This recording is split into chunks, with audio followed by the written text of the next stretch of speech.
بچے اپنا الگ موبائل پر ویڈیو دیکھ رہے ہیں، ماں الگ سیریل دیکھ رہی ہے، باپ کی ایک الگ دنیا ہے۔ میرے بھائی یہ پورے گھر کا جنازہ نکل رہا ہے۔ گھر کے اندر جو پیار ہونا چاہیے، نہ ماں کو بچے کا پیار مل رہا ہے، نہ بچے کو ماں کا پیار مل رہا ہے، نہ شوہر کو بیوی کی محبت مل رہی ہے، نہ بیوی کو شوہر کی محبت مل رہی ہے۔ اسی لیے عربی کا ایک شاعر کہتا ہے لَيْسَ الْيَتِيمُ مَنِ انْتَهَا أَبَوَاهُ مِنْ هَمِّ الْحَيَاةِ وَخَلَّفَاهُ ذَلِيلًا۔ ارے یتیم وہ نہیں ہے، اناتھ وہ نہیں ہے جس کی ماں اور جس کا باپ دنیا سے چلا گیا ہو۔ إِنَّ الْيَتِيمَ هُوَ الَّذِي تَلْقَى لَهُ أُمًّا تَخَلَّتْ أَوْ أَبًا مَشْغُولًا۔ ارے یتیم تو وہ ہے، اناتھ تو وہ ہے کہ جس کی ماں کے پاس اس کے لیے ٹائم نہ ہو، جس کے باپ کے پاس اس کے لیے سمے نہ ہو۔ آج بچوں کے لیے ماں باپ کے پاس ٹائم نہیں ہے، نہ ماں کبھی اپنے بچے کو بیٹھ کر کے دین کی باتیں بتا رہی ہے، نہ باپ اپنے بچوں کو کبھی بتا رہا ہے۔ وہ مائیں تھیں جو اپنے بچوں کے دین کی فکر کرتی تھی۔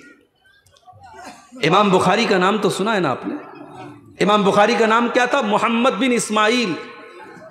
امام بخاری کا نام تھا محمد، ان کے باپ کا نام تھا اسماعیل۔ امام بخاری کی عمر ابھی 5 سال تھی۔ 5 سال کے بچے تھے امام بخاری کے، ان کے باپ کا انتقال ہو گیا، باپ دنیا سے چلا گیا۔ لوگ کہتے ہیں جب باپ دنیا سے چلا جائے تو بچے بگڑ جاتے ہیں۔ بچے عام طور سے باپ اگر نہ ہو تو ماں ان کو کنٹرول نہیں کر پاتی، یہ عام طور سے مانا جاتا ہے۔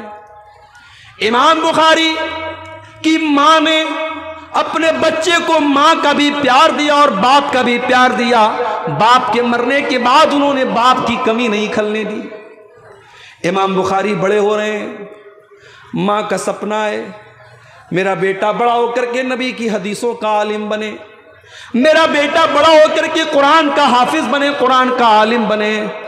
او میری پیاری ماں بہنوں، آج ایسے بھی مائیں کیوں نہیں ہیں سماج میں جو اپنے بچوں کو اللہ کے دین کا خادم بنانے کا سپنا دیکھیں؟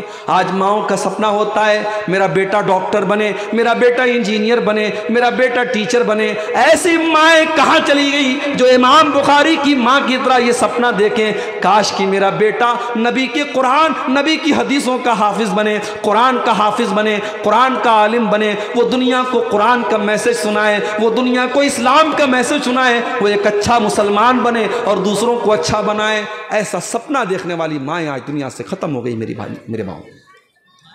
امام بخاری کی ماں اپنے بچے کی تربیت کر رہی ہے۔ امام بخاری بیمار ہو گئے، ایک مرتبہ امام بخاری بیمار ہو گئے اور اتنے بیمار ہو گئے کہ اس بیماری میں ان کی آنکھوں کی روشنی چلی گئی۔ امام بخاری اندھے ہو گئے، ان کی آنکھوں کی روشنی چلی گئی۔ امام بخاری کی ماں کو بڑا دکھ ہوا، اور اللہ کی نیک بندی اللہ کی بارگاہ میں رات میں تہجد پڑھتی ہے اور اللہ کی بارگاہ میں دعا کرتی ہے، اے اللہ میں نے اپنے بچے کو قرآن کا عالم بنانے کا سپنا دیکھا ہے، اے اللہ میں نے اپنے بچے کو تیرے نبی کی حدیثوں کا عالم بنانے کا سپنا دیکھا ہے، اے اللہ میرے بچے کی آنکھوں کی روشنی چلی گئی ہے، اے اللہ اب میرا بچہ قرآن کو کیسے پڑھے گا، اب یہ حدیثوں کو کیسے پڑھے گا، اے اللہ میرے بچے کی روشنی کو لوٹا دے، میرے بچے کی آنکھوں کو لوٹا دے۔ امام بخاری کی ماں راتوں کو رو رو کر کے یہ دعا کرتی ہے، اور کہتے ہیں کہ جب ماں اپنے بچے کے لیے دعا کرتی ہے، اللہ کے رسول کی حدیث ہے کہ جب والدین کی دعا، ماں باپ کی دعا بچے کے حق میں قبول ہوتی ہے، اللہ تعالیٰ ماں باپ کی دعا کو کبھی لوٹاتا نہیں ہے۔ اگر ماں کے منہ سے نکل گیا بیٹے کے لیے کوئی دعا نکل گئی تو اللہ ضرور اس دعا کو پورا کرتا ہے۔ اسی لیے ماؤں کو کبھی بچوں کو بد دعا نہیں کرنا چاہیے، ہمیشہ بچوں کے لیے اچھی دعا کرنی چاہیے۔ امام بخاری کی ماں نے اتنی دعا کی، اتنا روتی رہی اللہ کی بارگاہ میں کہ رات میں جب وہ سو جاتی ہیں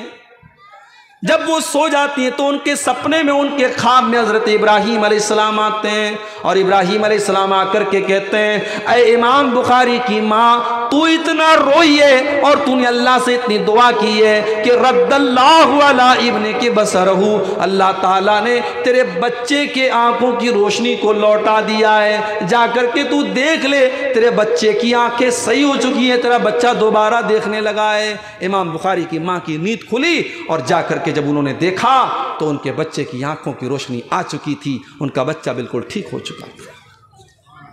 تو یہ ہوتی ہے میرے پیارے بھائیوں ایک دیندار ماں۔